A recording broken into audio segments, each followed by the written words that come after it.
The awakening process, the awakened life, what a wonderful notion that is, to be awakened. It's like when you go to sleep at night and you're dreaming, the only way you know you're dreaming is to awaken. And it's a similar thing here, this awakened life business that we're talking about. When you wake up from this dream, this 80-year dream or 100-year dream, you begin to realize that the only way you know you're dreaming is to awaken. You want to create an awakening process where you really are looking back on the dream from a perspective of what is, rather than what you think it should be, or judging it. You feel sorry for yourself. That's the problem.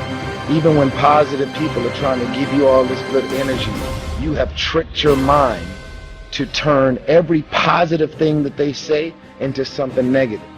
Every time they say anything to try and motivate you and inspire you, you turn every negative thought and you turn every positive thought, every positive intention, everything that they trying to boost your spirits up, you flip it, shake it, manipulate it, and you are so determined to be negative and miserable. It's unbelievable.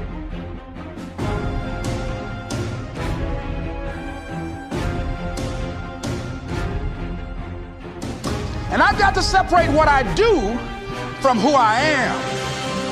And I've got another shot. See, the last chapter to your life has not been written yet, and it doesn't matter about what happened yesterday. It doesn't matter about the things that you've done that you feel guilty about. If you wouldn't do it today, you're convicting an innocent person. You've been reborn to a new state of consciousness. And as they say, if we knew better, we would do better. And so you begin to decide. So whatever it takes for you, all I'm saying is that you don't have to go through it in the world of form. In your physical world, you can transform, go beyond your form. You can be metaphysical, go beyond the physical, experience it in your mind where there are no limits. There's no limits to your imagination. There's no limits to your thoughts, but literally be there. And then when you come out of it, realize that, okay, that's enough. I've done that now. Let me practice the big picture. Let me see it isn't anything that I have to really create in my life any more than that. And once you're able to do that, once you can create that for yourself, then you get all the benefits of the big picture. By the big picture, I mean, you know in your heart and in your soul that there's more to life than just what my body is going through.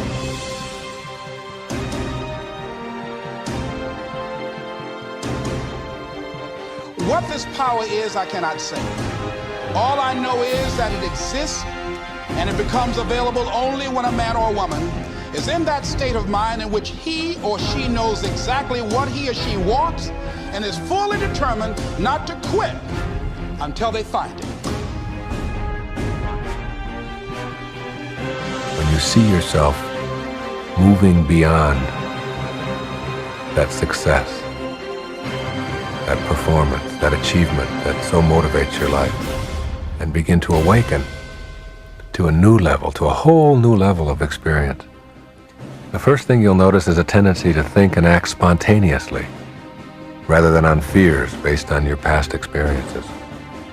In other words, you begin to trust and surrender and to have a sense of spontaneity about your life. And you're not always focused on whether it's going to work out or not going to work out, and be afraid if it doesn't. And those thoughts are you're no longer wanting those thoughts to expand in your life.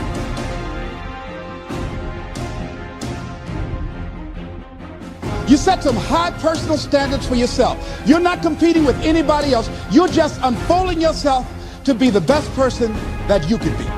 That you want to give the best quality service that you can give, because that is a statement about who you are.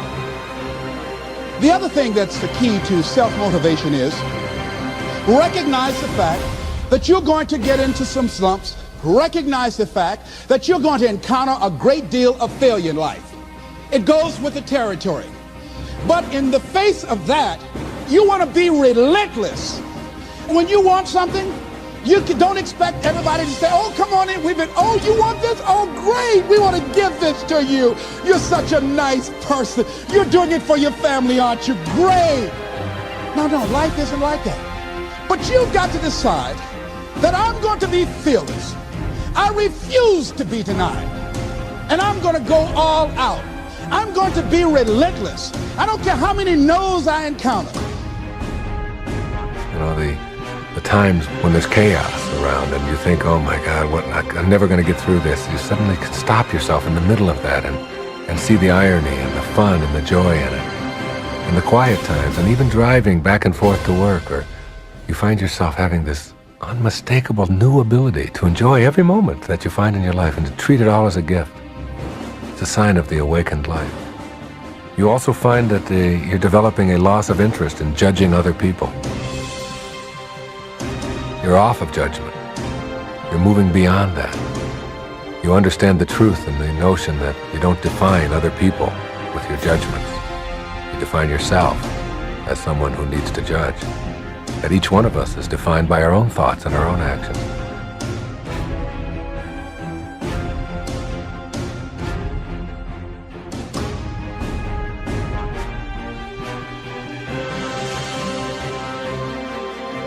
Being involved in this immersion process, you're going to create some openings for yourself.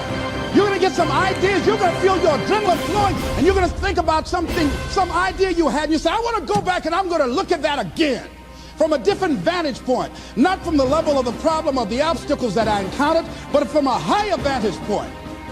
Because what you will begin to see and to know as I talk to the higher consciousness within you, that you are powerful, that you are a miracle worker.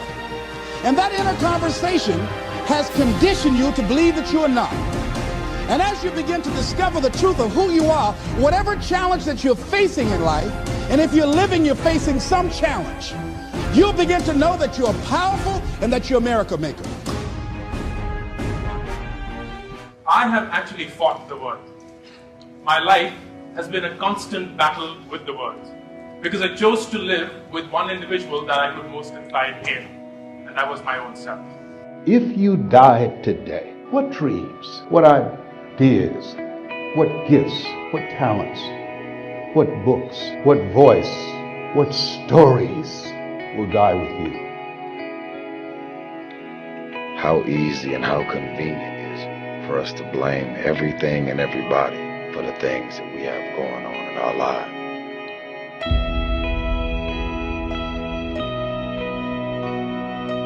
There's something about you that knows this is not it for me. I want to play a bigger game. The reason that you're here is because you are not willing to settle. The reason that you're here, that being in this energy and around people that are pursuing their greatness, you have something special. You have greatness within you.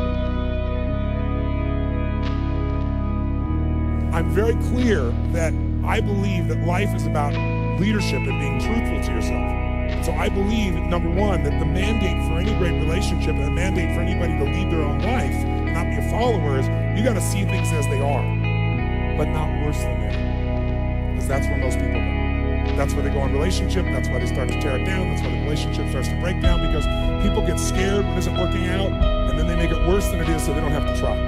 Because they don't want to try again and be disappointed. They don't want to feel that sense of rejection. They don't want to feel that sense of failure. There are more people willing to die today than to stand in front of you and do this.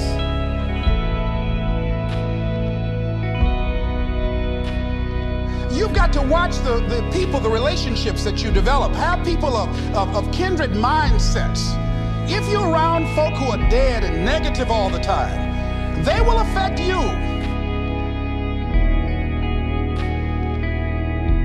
Everything about your life that you decided that you wanted for yourself is so negative, but yet you're expecting to produce positive results. If I came here unprepared to make something, a presentation that could make a difference in your life, there is no way. You gotta prepare for it, ladies and gentlemen. Don't get caught up in, well, I've tried it 4 or 5 times and things didn't work out. If there's something that you want and you're hungry for it, you've got to do whatever is necessary until. And when you give the best you can and that's not enough, you must do what is required. If you're not prepared for tough times, you can't like get prepared when times get tough. Like you need the army before the war starts. First thing I did more than anything else is you must look in the mirror and own up to your mistakes. You cannot point fingers elsewhere. We are all going to make mistakes. It's how we handle the mistakes is the key to becoming extraordinary. And the fascinating thing about life, because you can't get out of it alive, the kind of person that you are fearless. Fearless. Folk leave fearless people alone. Most of us lower our standards. Why? Because who you spend time with, my friends, is who you become. Being around people, being in that environment was very different. Finding a way to go to work with someone who lived that standard of life was very different. I know what you're thinking. You're already prepared. You've mapped out the rest of your life, the rest of your education, postgraduate work, residences, fellowships, clerkships, and you're going to have a long, meaningful career. You have all of your plans already laid down. And I've got to separate what I do from who I am. And I've got another shot. See, the last chapter to your life has not been written yet, and it doesn't matter about what happened yesterday. It doesn't matter about the things that you've done that you feel guilty about. If you wouldn't do it today, you're convicting an innocent person. And so you have to, along the way on the journey, you have to make time for it. You have to make it important. The people in your life, the things that you enjoy doing that will nourish your spirit. We do the things that we feel that's important. Find out what's important to you, what matters most, and then structure your life to begin to focus on manifesting those things in your experience. Millions of people are dying because of what they're eating, talking about their diet. So that even more are dying because of what's eating them.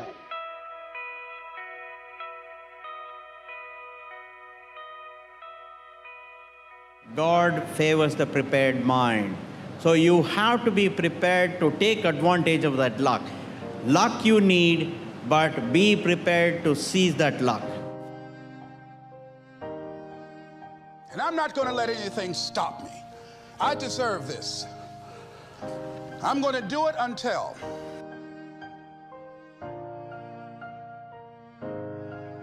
Success is a choice.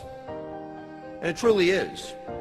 Everything in our lives is a choice. We can wake up a certain way, or sleep a certain way, and it's up to all of us to understand how to be successful, how to win, and how to choose winning over losing.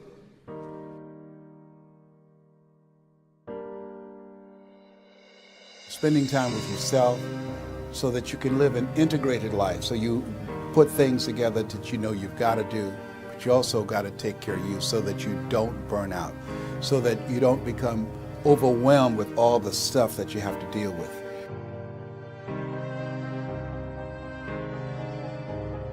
So the ideal situation for a man or woman to die. He said, but imagine, if you will, being on your deathbed. Whatever you believe, if you think life is just a waste of time, doesn't matter what you do, or you're big boned, then obviously you're not going to go for it. You're not going to try to lose weight. You're not going to go push for that next level. Beliefs control us, but so do our values. Some people, value just kicking back. Some people value making it happen. Some people value their family the most. Some people value love. But you know what the real challenge is? When we have values in conflict. What makes the difference in people's lives? Just willpower to change a little or change a lot. Anybody can change. You don't have to repeat last year. Clean up the errors. Invest it now in the next year. Watch it make the difference. I'm asking you to be touched with the smallest of people's challenges. Don't just be touched with the challenge. I'm asking you to be touched with the problem. Let people's problems get to you. Let people's problems touch your heart this year like never before. Be touched. Let life touch you. Don't let it kill you, but let it touch you. That you will never settle for less than you can be or share or give or create. It's not what we get that makes us happy, it's who we become. Many of us never realize our greatness because we become sidetracked by secondary activity. We spread ourselves too thin, don't know how to say no. To support, to get attention, to survive, to teach, to build, to be creative, to negotiate, to avoid pain, to survive, to win, to advance, to influence, to interact, to have peace, to heal, to create distinctions, to get a paycheck, to get a raise, to experience self-respect, to expel energy. That living alone is just very difficult. And once we begin to come to grips with the fact that living is difficult,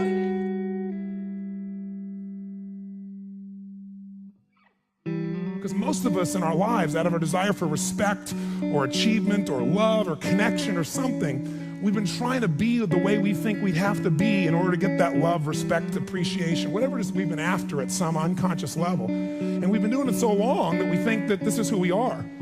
Because success without fulfillment is failure. Your ability to manage and deal with people you don't like will define your greatness. Come face to face with somebody who is very different. About changing yourself, the change happens when you be yourself. it's very important that you engage in an ongoing process to develop you.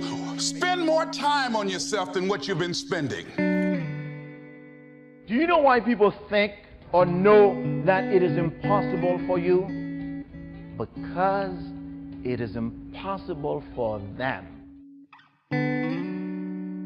But then I'm also asking you to do battle with your enemies. Take sword to your enemies. Whatever's going to destroy those values, take sword to it. If it's worry, take sword to it. If it's threat, threaten back. You got to be like your bloodstream. You know what a champion is? A champion is a person who will go as far as the person can go when the person reaches the limit. That's my Papa's seminar in a sentence. Always do more than you get paid for, to make an investment in your future. I mean, there's always something. You've got to believe that tomorrow can be better than today. But here's the big one, believe in yourself. There isn't a skill you can't learn. There isn't a discipline you can't try. There isn't a class you couldn't take. If you know exactly what it is you really want, what you desire, what you're really after, clarity is power. The more clear you are and specifically what you want, the faster your brain can get you there. We do the things that we feel that's important. Find out what's important to you, what matters most, and then structure your life to begin to focus on manifesting those things in your experience. Action for most people, activities, most people may mistake movement for achievement.